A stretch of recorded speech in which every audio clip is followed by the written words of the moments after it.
Okay. Hello guys, my name is HeenaKoushar.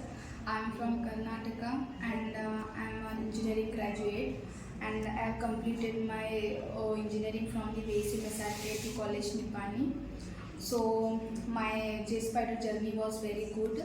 I got placed in Technotree um, and I'm glad to share my experience about the JSpider.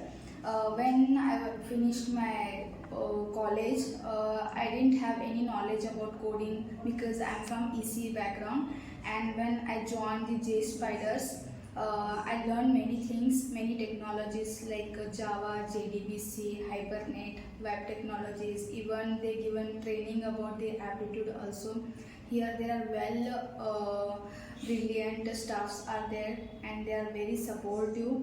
I especially thank to Keshav sir, Darshan sir and Satish sir, even all the staffs who supported me to grab this opportunity.